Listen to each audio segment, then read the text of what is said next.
KKR পেয়ে গেল কিন্তু দুর্দান্ত finisher. Lucknow super giant match থেকেই বিধ্বংসী ব্যাটসম্যান আসছে কেকেআর শিবিরে। রাহানেকে ক্যাপ্টেন করা সবথেকে বড় ভুল ছিল, সেই ভুল সংশোধন করে নতুন ক্যাপ্টেনের সন্ধানে রয়েছে কেকেআর। শ্রেয়াসকে ছাড়াটা সবথেকে বড় ভুল হয়েছে, সেটা কিন্তু এবার নিজের একদম স্বীকার করে নিয়েছে চন্দ্রকান্ত পণ্ডিত। এই জায়গা থেকেও কি কেকেআর পারবে আইপিএলের প্লে অফ খেলতে? কী রকমভাবে কেকেআর প্লে অফ রাউন্ডে পৌঁছাতে পারে সেই নিয়েও আলোচনা রয়েছে এই ভিডিওতে। ইন্টারেস্টিং ভিডিও হবে, শুরু থেকে শেষ পর্যন্ত দেখো। ভিডিও ভালো লাগলে সকলে একটু লাইক শেয়ার করে দিও, আর যারা চ্যানেলে প্রথমবারের জন্য এসেছো মনে করে চ্যানেলটাকে সাবস্ক্রাইব করে নিও, তাহলে প্রিয় দলের খেলার সমস্ত আপডেট তোমরা এখানে পেয়ে যাবে। তো চলো আর দেরি না করে ভিডিও শুরু করা যাক। তো কেকেআর মস্ত বড় ভুল করেছিল তাদের চ্যাম্পিয়ন ক্যাপ্টেনকে ছেড়ে দিয়ে, সেটা সকল কেকেআর ফ্যানেরা কিন্তু মানে।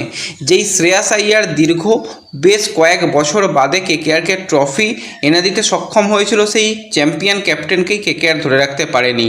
তো একটা ওয়েবসাইটকে দেওয়া সাক্ষাৎকারে কিন্তু চন্দ্রকান্ত পণ্ডিত এই বক্তব্যই তুলে ধরেছে। সেখানে চন্দ্রকান্ত পণ্ডিত জানিয়েছে, শ্রেয়াস অসাধারণ ক্রিকেটার, নাইটের হয়ে ট্রফি জয়ের পথ দেখিয়েছিল, নেতা হিসাবেই প্রশংসার প্রাপ্য কিন্তু ওর, কিন্তু কখনো কখনো উদ্ধত পরিস্থিতি ও বৃহত্তর রণকৌশলের কারণে এমন একজন ক্রিকেটারকে ছাড়তে বাধ্য হতে হয়।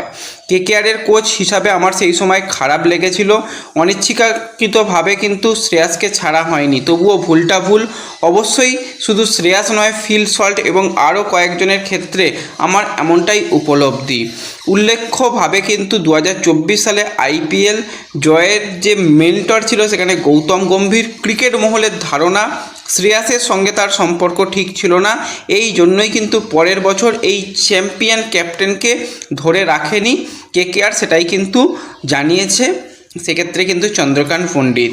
এবং বর্তমানেও কেকেআরের খারাপ অবস্থা, সেই নিয়ে চন্দ্রকান্ত পণ্ডিত জানিয়েছে এই মুহূর্তে কেকেআরের জন্য কোনো কিছুই ঠিকঠাকভাবে কাজ করছে না।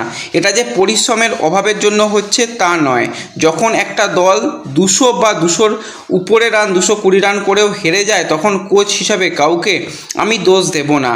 আমার যতদূর মনে হচ্ছে তারা সব রকমভাবে চেষ্টা করছে, কিন্তু কোনো কিছুই তাতে কাজ হচ্ছে না। তো এই টি20 ক্রিকেট একটা মোমেন্টামের খেলা, মোমেন্টাম এই মুহূর্তে কেকেআরের ঠিক নেই। কেকেআর ম্যাচ জিতেছে লাস্ট ম্যাচ, এখান থেকে কেকেআর যদি মোমেন্টাম নিতে পারে এই দলের পক্ষে অবশ্যই সেই চ্যাম্পিয়ন হওয়ার মতন ক্ষমতা রয়েছে, সেটা কিন্তু জানিয়েছে কেকেআরের এক্স চ্যাম্পিয়ন ক্যাপ্টেন চন্দ্রকান্ত পণ্ডিত। এবং কেকেআর কি এই জায়গা থেকে কামব্যাক করতে পারবে? প্লে অফ রাউন্ডে পৌঁছানোর কি সম্ভাবনা কেকেআরের জন্য কোনো কিছু বাকি রয়েছে? তো সেক্ষেত্রে আমরা যদি বর্তমান পয়েন্টস টেবিলের দিকে তাকাই, 7টা করে ম্যাচ মোটামুটি বেশিরভাগ দলেরই খেলা হয়ে গেছে। সেখানে কেকেআর রয়েছে কিন্তু 7 ম্যাচে 3 পয়েন্ট নিয়ে 10 নম্বর পজিশানে। তো আমরা যদি প্লে অফ রাউন্ডের দিকে তাকাই 2025 আইপিএলে, সেখানে কিন্তু যে দলটা 4 নম্বর পজিশানে শেষ করেছিল তারা 16 পয়েন্ট পর্যন্ত পৌঁছেছিল। 2014-র দিকে তাকালে সেখানে 14 পয়েন্টে কিন্তু 4 নম্বর পজিশনের দল কোয়ালিফাই করেছিল। 2013-র দিকে তাকালে সেখানে 16 পয়েন্টের দিকে কোয়ালিফাই করেছিল, বা 2022-এর দিকে তাকালেও সেখানে কিন্তু 16 পয়েন্টে দল কোয়ালিফাই করেছিল। তো মোটামুটি ধরে রাখতে হবে যে 16 পয়েন্ট পর্যন্ত কেকেআরকে যেতে হবে। তো কেকেআরের কাছে ম্যাচ বাকি রয়েছে কিন্তু 7টা।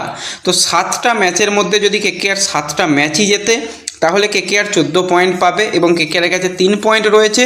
তো সেক্ষেত্রে 17 পয়েন্ট নিয়ে কেকেআর তো প্লে অফে পৌঁছাতে পারবে। বা কেকেআর যদি এই 7টা ম্যাচের মধ্যে 6টা ম্যাচ জিতে যায়, একটা ম্যাচ যদি হেরেও যায়, তাহলেও কিন্তু কেকেআর কিন্তু 15 পয়েন্ট পর্যন্ত পৌঁছে যাবে। তো সেক্ষেত্রেও সেই 15 পয়েন্ট নিয়েও কোয়ালিফাই করার সম্ভাবনা তো রয়েছে এখনও, কিন্তু তার জন্য ম্যাচ জিততে হবে। এবছর কেকেআর যা বাজে ক্রিকেট খেলেছে, সেখান থেকে এই যে 7 ম্যাচের মধ্যে 7টা জয় বা 6টা জয় পাওয়াটা কঠিন ব্যাপার, কিন্তু অসম্ভব বলে কিছু নয়। কেকেআরের কাছে সেরকম প্লেয়াররা রয়েছে, হ্যাঁ প্লেয়াররা ক্লিক করেনি। সেখানে ফিন অ্যালেন, টিম সাইফারের মতন প্লেয়ারকে অনেক ভরসা করা হয়েছিল যে তারা একটা কুইক স্টার্ট দেবে, তারা দিতে ব্যর্থ। ক্যামেরন গ্রিনের থেকে পারফেক্ট সেই অলরাউন্ড পারফরমেন্স পাওয়া যায়নি। সুনীল নারিন, বরুণ চক্রবর্তীরাও কিছুটা দেখতে গেলে অফ কালার, তবু সুনীল নারিন তার কাজটা করে যাচ্ছে। এবং বোলিং ইউনিট কেকেআরের দুর্বল, সেখানে পাথিরানার অভাব বারবারই লক্ষ্য করা যাচ্ছিল, সেখানে পাথিরানাও এসে গেছে। তো এখান থেকে কিন্তু কেকেআর কামব্যাক করার মতন কেকেআরের কাছে দল রয়েছে। তো কামব্যাক করতে গেলে কিন্তু লখনৌ সুপার জায়েন্ট ম্যাচ থেকেই কামব্যাক করতে হবে, কারণ লখনৌর অবস্থাও একই রকম। তারা লাস্ট 5টা ম্যাচের মধ্যে 4টে ম্যাচ হেরেছে এবং তাদের ঘরের মাঠের রেকর্ড কিন্তু তাদের মোটেই ভালো দিকে নেই। তো সেক্ষেত্রে কেকেআর যদি তাদের পরবর্তী ম্যাচ যেটা এলএসজির সঙ্গে রয়েছে সেই ম্যাচ জিতে যায়, তো সেক্ষেত্রে কেকেআর কিন্তু 5 পয়েন্ট পর্যন্ত চলে আসবে এবং কেকেআর সেক্ষেত্রে পয়েন্ট টেবিলের এক ধাপ উপরের দিকে যাবে। এবং কেকেআরের কাছে যে সমস্ত ম্যাচ বাকি রয়েছে সেখানে SRH, Delhi, RCB, GT, Mumbai এবং ডিসির সঙ্গে ম্যাচ রয়েছে।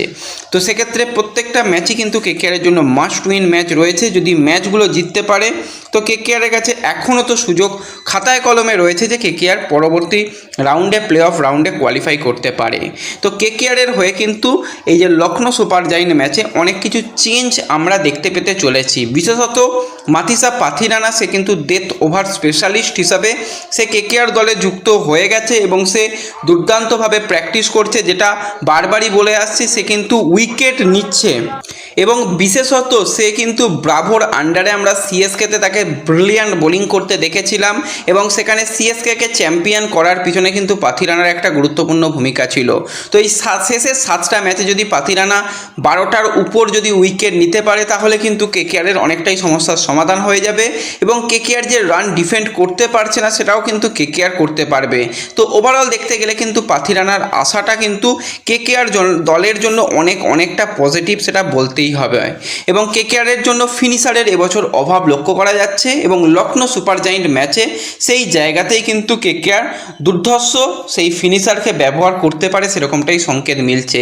প্র্যাকটিসে কিন্তু দুর্দান্ত ব্যাটিং করছে তেজস সিং ধাইয়া, যে দিল্লি প্রিমিয়ার লিগে ব্রিলিয়ান্ট খেলেছিল এবং এই যে প্লেয়ার সে ফিনিশার হিসাবে খেলতে পারে। রমনদীপকে ট্রাস্ট করা হয়েছিল, রমনদীপ 1-2 ম্যাচে কিছু রান পেলেও সেটা কিন্তু দলের জন্য একদমই খুব একটা ভালো কিছু হয়নি। ওভারঅল দেখতে গেলে রমনদীপ ব্যর্থ। হ্যাঁ, বল হাতেও যে কিছু ভালো করেছে সেরকমটাও নয়, ওই করে দিতে হয়, সেখানে ভুল ক্যাপ্টেনশিপের জন্য রমনদীপকে বল দিতে হয়েছিল, এছাড়া খুব একটা কিছু রমনদীপ করতে পারেনি। তো সেই রমনদীপের পরিবর্তে কিন্তু এই লখনৌ ম্যাচে যেরকমটা আভাস মিলছে তেজস সিং ধাইয়া সে আসতে চলেছে। তো তেজস সিং ধাইয়া এলে কিন্তু কেকেআরের যে ফিনিশারের যে অভাব লক্ষ্য করা যাচ্ছিল সেটা কিন্তু অনেকটাই মিটে যাবে।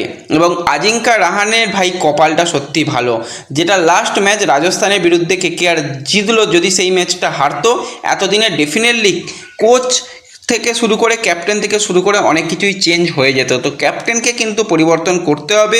রাহানে যে মোটেই টি20 জন্য খুব একটা ভালো ক্যাপ্টেন নয় এবং কেকেআরের জন্য যে আদর্শ ক্যাপ্টেন অপশান নয় সেটা বোঝাই যাচ্ছে। তো সেক্ষেত্রে ক্যাপ্টেন পরিবর্তন করে এই মুহূর্তে সুনীল নারিন বা ক্যামেরন গ্রিন অথবা বরুণ চক্রবর্তীকে যদি ক্যাপ্টেন করে দেওয়া হয় আমি তো বলবো অনেক দলের জন্য ভালো হবে। রাহানে সেক্ষেত্রে প্লেইং 11-এ চান্সও পাবে না, সেখানে অনেক অপশান রয়েছে। রাহানের জায়গায় নতুন কোনো প্লেয়ারকে ট্রাস্ট করলে তারা ভাই ভালো করতে পারে।